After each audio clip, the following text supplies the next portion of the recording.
తమిళనాడులోని డిఎంకే ప్రభుత్వం మహిళలకు అధిక ప్రాధాన్యతను ఇస్తోంది.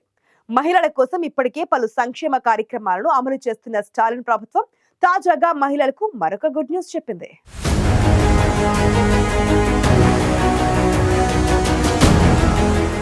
తమిళనాడులోని స్టాలిన్ ప్రభుత్వం మహిళలకు పలు వరాలు ప్రకటించింది.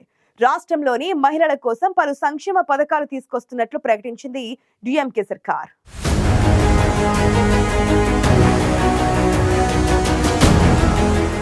తమిళనాడు రాష్ట్రంలోని మహిళలకు స్టాలిన్ ప్రభుత్వం గుడ్ న్యూస్ చెప్పింది. మహిళల కోసం ఇప్పటికే పలు ప్రాంతాల్లో తోళ్లి వసతి గృహాలను నిర్వహిస్తోంది తమిళనాడు ప్రభుత్వం. తాజాగా మరికొన్ని జిల్లాల్లో పలు సదుపాయాలతో తోళ్లి వసతి గృహాలు నిర్మించనున్నట్లు సీఎం స్టాలిన్ ప్రకటించారు.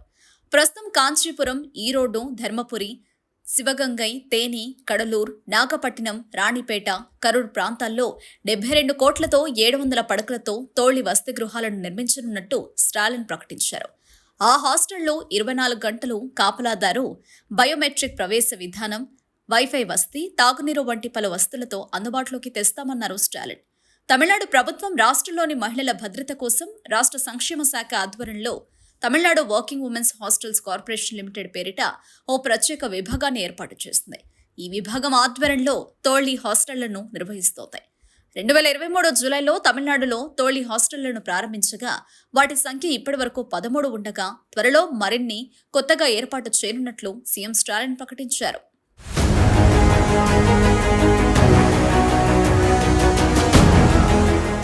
తమిళనాడులోని ముఖ్య నగరాలైన చెన్నైలో 4, తిరుచిలో 2, కోయంబత్తూర్, పెరంబలూరు, సేలం, తంజావూరు, తిరునెల్వాలి, వేలూరు, విழுப்புరంలో ఒక్కోటి చొప్పున ఈ హాస్టళ్లున్నాయి. తోళ్లి హాస్టళ్లకు సంబంధించి భవనాల నిర్మాణం, పాత వాటి మరమ్మతులకు ప్రపంచ బ్యాంకు నిధులు తీసుకుని పీపీపీ విధానంలో ప్రభుత్వం వీటిని నిర్వహిస్తోంది. తమిళనాడు ప్రభుత్వం ప్రవేశపెట్టిన తోళ్లి హాస్టళ్లలో ఉండేవారికి అనేక సదుపాయాలు కల్పిస్తుండటంతో పాటు 24 గంటల పాటు భద్రత ఉంటుండటంతో వీటికి క్రమంగా ఆదరణ పెరుగుతోంది. చదువుకునే, ఉద్యోగాలు చేసే యువతులు, మహిళల కోసం ప్రభుత్వం ప్రవేశపెట్టిన ఈ వసతి గృహాల్లో ప్రస్తుతం 2000 మందికి పైగా ఉంటున్నారు. టీచర్లు, ఐటీ ఉద్యోగినులు, విద్యార్థినులు, పరిశ్రమలో పనిచేసేవారు, తాత్కాలికంగా ఇంటర్న్షిప్, శిక్షణ నిమిత్తం వచ్చేవారికి ఇవి ఉపయుక్తంగా ఉంటున్నాయి. ఈ నేపథ్యంలో తోళ్లి హాస్టళ్లను మరికొన్ని జిల్లాల్లో నిర్మించనున్నట్లు ముఖ్యమంత్రి స్టాలిన్ ప్రకటించారు. ప్రభుత్వం ఏర్పాటు చేసిన ప్రత్యేక విభాగం ఆధ్వర్యంలో తోళ్లి హాస్టళ్లు నడుస్తుండటంతో వీటిలో మెరుగైన సౌకర్యాలు, భద్రత వంటి అనేక మంది వీటిలో చేరేందుకు కారణమవుతున్నాయి.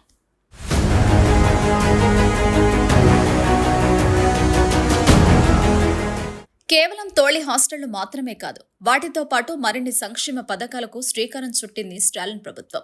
తమిళనాడు సీఎం స్టాలిన్ ఇటీవల నిర్వహించిన ఓ కార్యక్రమంలో మహిళా స్వయం సహాయక బృందాలు, ఇతర మహిళా లబ్ధిదారులకు పింక్, మినీ ఆటోలు సహా 250 ఆటోలు, మహిళా స్వయం సహాయక బృందాలు సభ్యులకు గుర్తింపు కార్డులు, బ్యాంకు రుణాలు తదితర సంక్షేమ సహాయాలు అందించారు.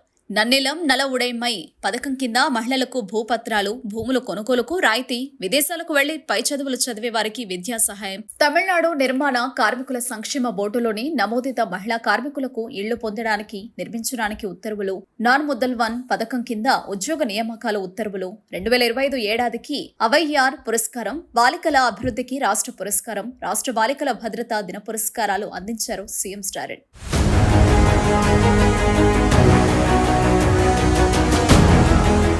మహిళలు, బాలికలకు వ్యతిరేకమైన నేరాలకు సంబంధించి మహిళా పోలీసు దర్యాప్తు అధికారులు, కానిస్టేబుళ్లకు నైపుణ్యాభివృద్ధి శిక్షణను సీఎం స్టాలిన్ ప్రారంభించారు.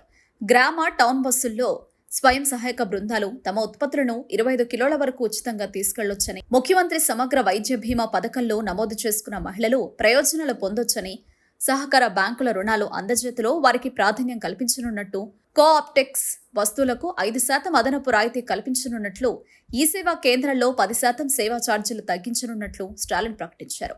ఇప్పటికే కొనసాగిస్తున్న పలు సంక్షేమ పథకాలకు తోడు స్టాలిన్ ప్రభుత్వం మహిళల కోసం పలు సంక్షేమ పథకాలను అమలు చేసేందుకు సిద్ధమవుతోంది.